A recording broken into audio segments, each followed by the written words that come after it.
Hey guys, welcome to my channel. If you're new here, welcome back if you've been here before. If you're on Twitter, Reddit, Facebook, or even if you're living in the prehistoric era and still use newspapers, you've probably seen the amount of hate that Lisa from Blackpink has been receiving lately.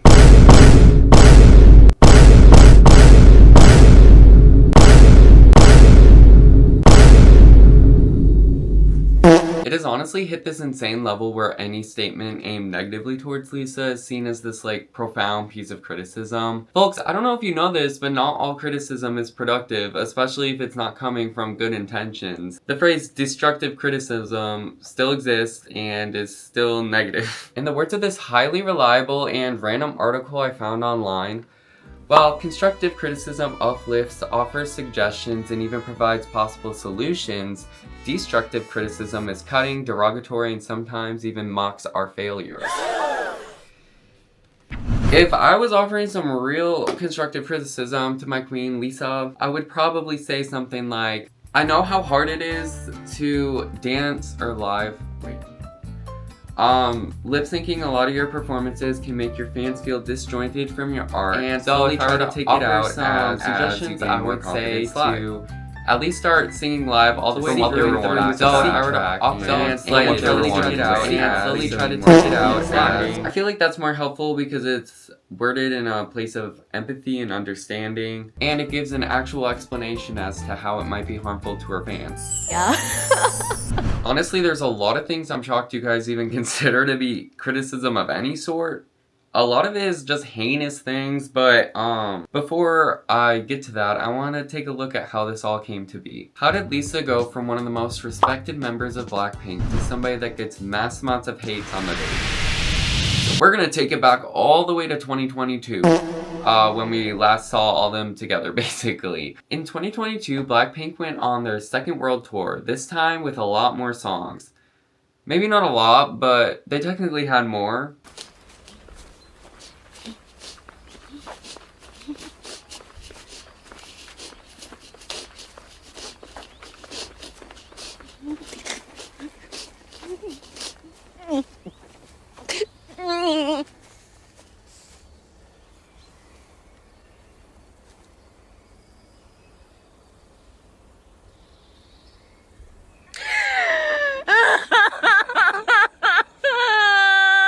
Anyways, the reception was mixed. Now at this point, Lisa was doing the exact same amount of lip syncing as she does now, but there was a bigger elephant in the room that had to be addressed. It was so big that nobody could even see the members.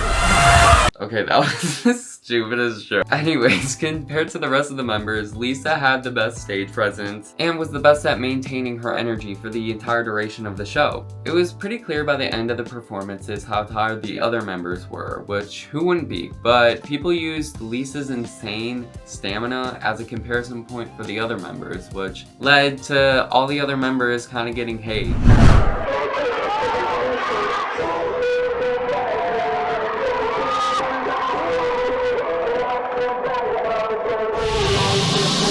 People would especially fixate on Jennie because at certain points in the show she would just up and leave, which I honestly don't blame her because what is the point when there's a giant elephant in the way? Okay, I'll stop. Anyways. You preach theater etiquette. Put it away. We're gonna have to speed up a little. Zooming, dude. In 2023, Blackpink headlined Coachella, and everybody loved the girls. They fell in love with their energy and everything, and people especially loved Lisa because of what she brought to her solo song, which is kind of funny to look back on because she still utilized the backtrack a lot and didn't sing a lot of the higher notes during her song.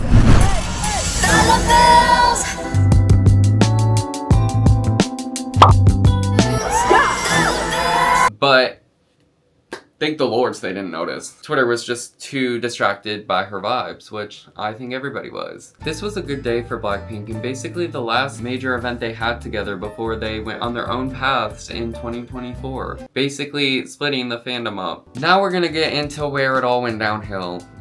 In 2024 of June, Lisa released teaser images to her first single outside of YG called Rockstar. This marks like the first surge of hate on Lisa because even before her song, people were accusing her of like painting her skin darker for these teaser images.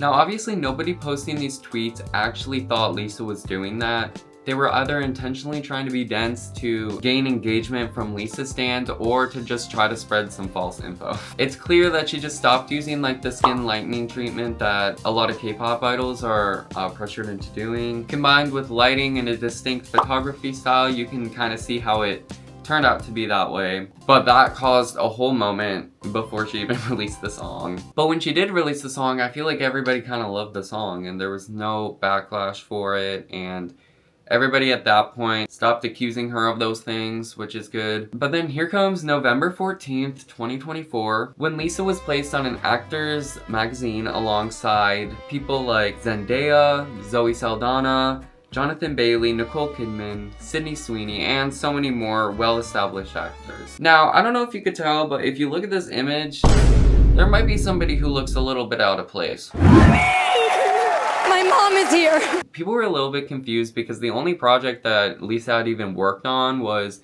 The White Lotus, which hadn't even released at that point. But honestly though, the Vanity Fair article reads, "Introducing Lisa, a famous K-pop artist with the group Blackpink. Lisa will make her acting debut in her native Thailand in the 3rd season of HBO's comedy thriller, The White Lotus. Promising new path for this rapper, singer, and model with undeniable charisma." So it is possible that Vanity Fair just wanted to talk about Lisa and so they added her onto the magazine cover. But who knows? The Twitter peeps are saying that Arnold, or whatever her boyfriend's family's name is a sponsor of Vanity Fair, but I literally couldn't find anything about that, so if you can, then comment down below. But for now, I'm just gonna go under the assumption that Vanity Fair wanted to include diversity and they couldn't find an actual Thai actress. There have been quite a few things that Lisa has had the opportunity of doing that people have become increasingly suspicious of. This is including performing at Victoria's Secret, doing a collab with Doja Cat and Ray, and performing at the Oscars alongside Doja Cat and Ray. Speaking of the Oscars, I literally cannot tell if Lisa lip-synced or not. The streets are saying that she did, but like I keep looking really close and like I genuinely can't tell. Either she's the best lip-syncer or she didn't lip-sync.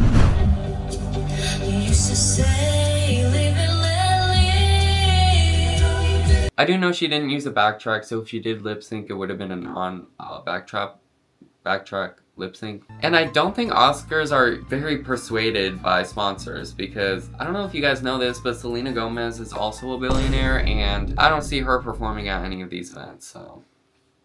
Anyways, the last and most current Lisa offense was dropping her album. I don't know why it got so much hate. I honestly thought it was exactly like I expected it to be. Don't know what these guys were expecting, but I have seen a lot of hate for it, especially after JENNIE's album comes out. They're like comparing it and they're like, well, Lisa's the worst. Do you want to see my official ranking of Lisa's album? On good tier, I have New Women at the top. That is like a 100 out of 10 song. I love that song. Honestly, it might be my favorite of any Blackpink solo songs. Then at second, I have When I'm With You with Tyla. I love Tyla's songs and I really like the vibe of that one. Moonlit Floor, okay, I don't care. I love that song. I don't know how people don't like it. Like, I think it's a good song. So that's also a 10 out of 10 for me. Born Again is next. 9.5 out of 10. Chill is good, the lyrics are interesting, but the quality of the song makes up for the lyrics. Then I have Lifestyle, F Up the World, Vixie version. The other version, I don't really like the rap, but I like the rap better in the Vixie version. Then Rockstar, and then Dream. Those are the good songs from the album. I don't know how anyone could think that those are like terrible songs. Obviously, in the trash tier, I have Bad Girl, Rapunzel, Elastic Girl, and Thunder. Y'all are gonna hate me, but I feel like either those are lacking in lyrics or production or something. All of them are missing something. I obviously don't think every song on the album is good, but I think 9 of the songs are. So I think 9 more than most people on Twitter do. Yeah. The main thing a lot of K-pop stans aren't understanding is that the hate towards Lisa isn't just all of a sudden and like it's so forced. No. That bitch can't sing, that bitch can't rap, that bitch can dance, and she's really, really fucking pretty. Okay, so people on TikTok are basically saying Lisa stans are being dramatic about the hate train because what people are saying is valid criticism. I just want to show you some of the stuff that people have been saying, and this is not even like the extent. But first of all, one of the hit tweets of the week is, there is actually nothing wrong if Frederick Arnold pulled some things for Lisa to perform at the Oscars. The industry is all about having the right connections, but lip syncing on top of it is shameless when everybody else sang live. She will never be taken seriously. Obviously, it is all hearsay whether she got into the Oscars by herself or not. I think it would be believable if she did because she's basically the biggest K-pop soloist, period. But I also do know that if Arnold sponsored it, then if his company sponsored it, then that would also be believable. It's that last line that is blatant hate. She'll never be taken seriously. Obviously, she has the potential to be taken seriously, and like saying that is kind of just preying on her downfall.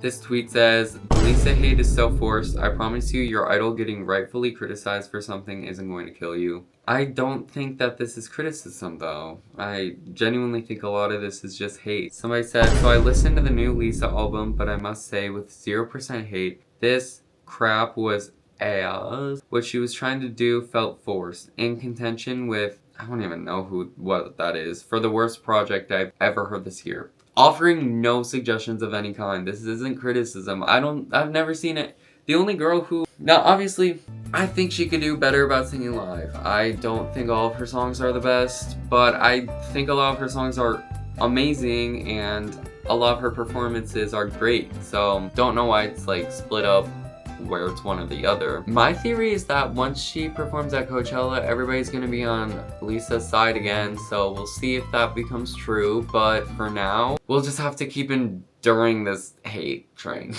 Anyways, comment below if you guys have thoughts or if you guys want more videos like this. Like the video if you liked it and subscribe to my channel. I'm hoping that my channel gains some popularity because I had to make a whole new account, but anyways, this is all for now. I'll see you in the next one. Bye. Let's make some